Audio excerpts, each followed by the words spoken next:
ஒரு மனிதனுக்கு எதெல்லாம் இலவசமாக கிடைக்கணும்? உணவு கிடைக்கணும், கல்வி கிடைக்கணும், மருத்துவம் கிடைக்கணும். இந்த மூணும் ஒரு மனிதனுக்கு அடிப்படை உரிமை, பிறப்புரிமை. இந்த மூன்றையும் உறுதிப்படுத்த வேண்டியது அரசாங்கத்தின் வேலை. கல்வி, எனக்கு முன்னாடி ஐயா அவ்வளோ அழகாக குறிப்பிட்டு சொன்னாங்க.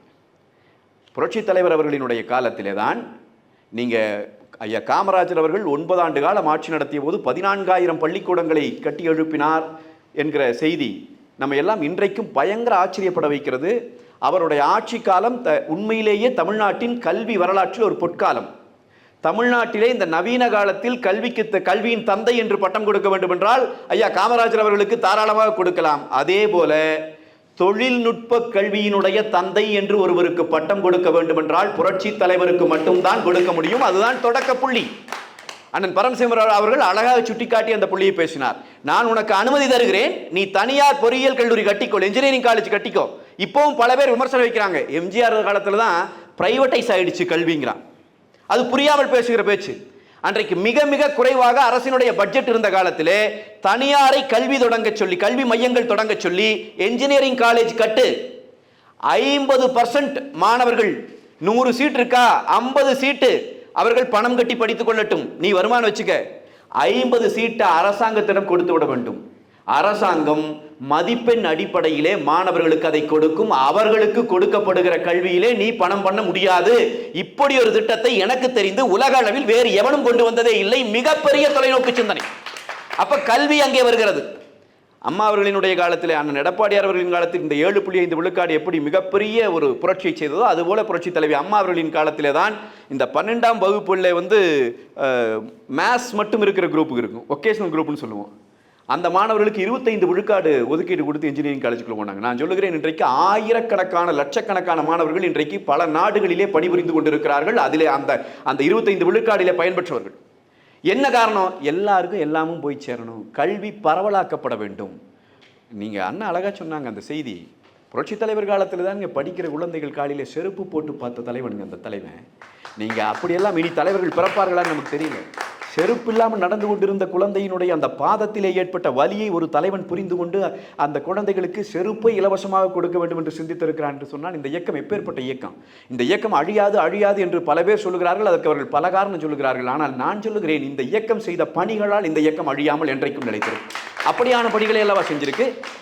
அது கல்வி அடுத்தது. அதே போலதான் அண்ணன் எடப்பாடியார் அவர்களினுடைய ஆட்சி காலம், அது கல்வியினுடைய பொற்காலம். நான் உங்களுக்கு சொல்லுகிறேன், எனக்கு முன்னாடி அண்ணன் சொன்ன மாதிரி நீங்கள் 11 மருத்துவக் கல்லூரி இந்தியா விடுதலை அடைந்ததிலிருந்து இன்றைக்கு வரைக்கும் எந்த மாநிலத்திலும் எந்த அரசாங்கமும் ஒரே ஆட்சி காலத்தில் 11 மருத்துவக் கல்லூரிகள் பெற்றதாய் வரலாறு இல்லை. முதல் வரலாற்றை படைத்தவர் அண்ணன் எடப்பாடியார்.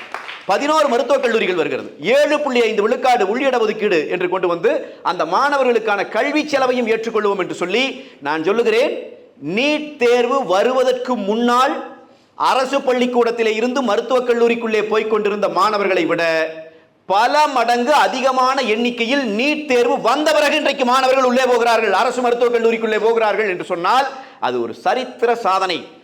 அதே போல்தான் ஒரு நாள் பேசிக்கொண்டிருக்கிற போது ஒரு பொதுக்கூட்டத்தில் உட்கார்ந்து பேசிட்டு இருக்கிறோம். நம்முடைய அண்ணா திராவிட முன்னேற்ற கழகத்தினுடைய அன்றைய உயர்கல்வித்துறை அமைச்சராக இருந்த மரியாதைக்குரிய அண்ணன் அன்பழகன் அவர்கள் அவர் அருகிலே உட்கார்ந்து பேசிட்டு இருக்காரு. அவர் தான் ஒரு செய்தியை சொன்னார். அரசு உதவி பெறும் கல்லூரிகள், யூனிவர்சிட்டி உறுப்பு கல்லூரிகள், இப்படி 2 இருக்கு. இந்த பல்கலைக்கழக உறுப்பு கல்லூரிகள் சொல்லுவாங்க. இந்த பல்கலைக்கழக உறுப்பு கல்லூரிகளில் செமஸ்டர் ஃபீஸ் 18,000 22,000 23,000 வரைக்கும் இருக்கும். அது அரசு கல்லூரியா மாறிடுச்சுன்னா 1000 ரூபாய் தான் ஃபீஸ்.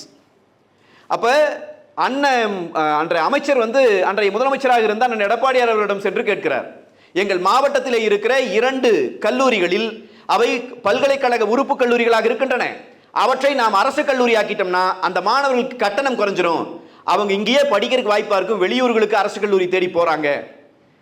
அதை கேட்டுவிட்டு ஒரு முதலமைச்சர் கேட்கிறார், அப்படியா மொத்தம் எத்தனை கல்லூரினா இருக்கு? இந்த மாதிரி மொத்தம் 41 கல்லூரி இருக்குங்க தமிழ்நாடு முழுக்க, யூனிவர்சிட்டி உறுப்பு கல்லூரி. 41ஐயும் அரசு கல்லூரியாக மாற்றிவிடுங்கள். சொன்னவர் புரட்சி தமிழர் எடப்பாடியார். நான் அதைத்தான் சொல்லுகிறேன். அண்ணா திராவிட முன்னேற்றக் கழகம் எடுத்து பேசுவதற்கு ஏராளமான செய்திகள் இருக்கிறது. நாம் தவற விட்டு விட்டோமோ என்கிற ஒரு பெரிய மனக்குறையோடு நான் சொல்லுகிறேன். 41 கல்லூரியும் அரசு கல்லூரி ஆக்குங்கள் என்று சொன்னார், கையெழுத்து போட்டார். 41 கல்லூரியும் அரசு கல்லூரியானது ஒரே கையெழுத்தில் 20,000 ரூபாய் இருந்த கட்டணத்தை 1000 ரூபாயாக மாற்றி பையன் கையில் 1000 ரூபாய் கொடுத்துட்டு அதை சாதனைன்னு சொல்லுகிற அரசாங்கம் அல்ல. அந்த பையனை படிக்க அனுப்புகிற தகப்பன் தலையிலே இருக்கிற சுமையை இறக்கி வைத்த அரசாங்கம் அனைத்து இந்திய அண்ணா திராவிட முன்னேற்றக் கழக அரசாங்கம், அண்ணன் எடப்பாடியார் அவர்களினுடைய அரசாங்கம். எல்லாருக்கும் எல்லாமும் என்பது இங்கிருந்து தொடங்குகிறது. உணவு முதல்ல கொடுக்கப்பட்டுச்சு, கல்வி கொடுக்கப்பட்டுச்சு, மருத்துவம். நீங்க யோசிச்சு பாருங்க, அண்ணன் எடப்பாடியார் அவர்களினுடைய ஆட்சி காலத்திலே நான் மிக மிக மிக குறிப்பிட்டு சொல்ல விரும்புகிற செய்தி, இன்றைக்கு உலகம் முழுவதும் மக்களுக்கு மருத்துவத்தை இலவசமாக கொடுப்பதற்கு நல்ல அரசுகள் எல்லாரும் முயற்சிக்கிறார்கள்.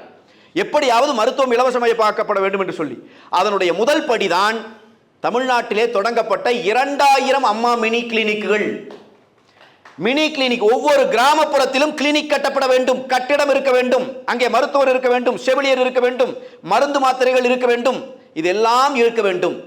அப்ப ஒரு தலைவலி காய்ச்சல் வருது, ஒரு சாதாரண உடல் நோய் வருது, அந்த நோய்க்கு உடனடியாக வைத்தியம் பார்த்துக் கொள்வதற்கு, இலவசமாக வைத்தியம் பார்த்துக் கொள்வதற்கு தமிழ்நாடு முழுவதும் 1 2 இல்ல 2000 மினி கிளினிக். நீங்க நினைச்சு பாருங்க, தமிழ்நாட்டினுடைய மருத்துவம் என்பதே இலவசமாக்கப்பட்டிருக்கும். அப்படி ஒரு வாய்ப்பு உருவாக்கப்பட்டுச்சு. அந்த 2000 கட்டினாங்க, 2000க்கும் ஆட்களை போட்டாங்க, மருத்துவர்களை போட்டாங்க. எல்லாம் நடந்து முடிந்த பிறகு ஸ்டாலின் அரசாங்கம் பொறுப்பேற்று முதல் மாதத்திலேயே 2000 அம்மா மினி கிளினிக்களையும் மூடினான்.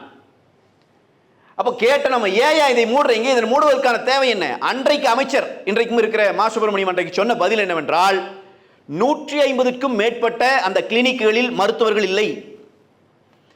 அப்படின்னா அவரே என்ன சொல்றார்? 1850 கிளினிக்குகளில் மருத்துவர்கள் இருக்கிறார்கள்.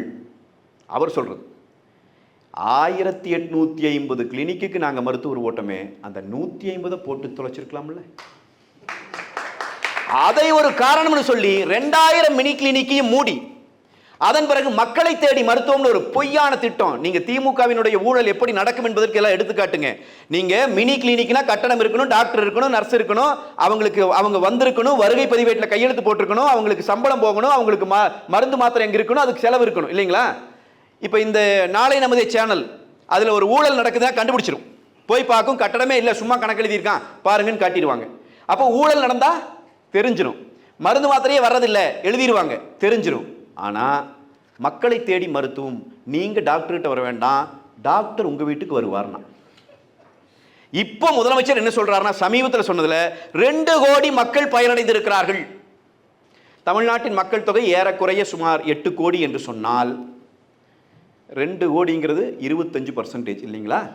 நாம் பார்க்கறதுல 4ல் ஒருத்தர் வீட்டுக்கு டாக்டர் போயிருக்கணும், அதான கணக்கு. இப்போ இந்த அரங்கத்தில் இருக்கிறவர்களே நான் கேட்கிறேன், எத்தனை பேர் வீட்டுக்கு டாக்டர் வந்திருக்காங்க? நான் தமிழ்நாடு முழுவதும் மூளை முடுக்கெல்லாம் கேட்டுவிட்டேன், திமுக காரன் கூட கை தூக்கியதில்லை என் வீட்டுக்கு வந்திருக்கார் என்றால் 2 கோடி பேரை மருத்துவர் போய் பார்த்து விட்டார் என்பதற்கு கணக்கு எழுதி விட்டான். புரியுதா உங்களுக்கு? அதில் நடந்திருக்கிற ஊழல் நம்ம ஆட்சி வந்த பிறகுதான், நீ அதிமுக ஆட்சி வந்த பிறகுதான் தெரியும், வெளியே வரும். போய் 2 கோடி பேரை பார்த்துட்டேன்னு கணக்கு எழுதிட்டான், யார் வீட்டுக்கும் போகல, போயிருக்கோன்னு சொல்றான், நிரூபிக்க முடியாது. இப்போ நாளை நமதே சேனல் நினைச்சாங்கன்னு இது எப்படி நிரூபிப்பாங்க? எந்த வீட்டுக்கு, ஒவ்வொரு வீடாக போய் கேட்க முடியுமா? தமிழ்நாட்டில் இருக்கிற 2 கோடி வீட்டுக்குமா போய் கேட்க முடியாது. அப்போ எப்படி ஒரு ஏமாத்து வேலையை செய்கிறான்ங்கிறது பாருங்க. அப்போ அண்ணா திராவிட முன்னேற்ற கழகத்தை மருத்துவத்தை இலவசமாக்குவதற்கான முயற்சி. அப்போ அடிப்படையில் எல்லாருக்கும் எல்லாமும் கிடைக்க வேண்டும் என்பதிலே உறுதியாக இருந்தோம். உணவு பற்றாக்குறையை தீர்ப்பதில், மனிதனினுடைய பசி பட்டினியை போக்குவதில், அனைவருக்கும் உணவு கிடைப்பதில் முதன்மையாக செயல்பட்டு ஜனநாயக முறைப்படி மிகப்பெரிய மாற்றத்தை நிகழ்த்தி இயக்கம் அதிமுக. அனைவருக்கும் கல்வி என்கிற அந்த இலக்கை அடைவதற்கு மிகப்பெரிய வேலையை செய்த இயக்கம் அண்ணா திராவிட முன்னேற்ற கழகம். அனைவருக்கும் மருத்துவம் என்பதிலே மிகப்பெரிய வேலையை செய்த இயக்கம் அண்ணா திராவிட முன்னேற்ற கழகம். இந்த 3 பெரும் தலைவர்களும் தமிழ்நாட்டை ஆண்ட காலம் எல்லாம் தமிழ்நாட்டினுடைய பொற்காலம் என்பது இதனால் தான் நாம் சொல்லுகிறோம், போகிற போக்கிலே சொல்லவில்லை. அப்போ இவ்வளவு சாதனைகளை செய்தவர்கள்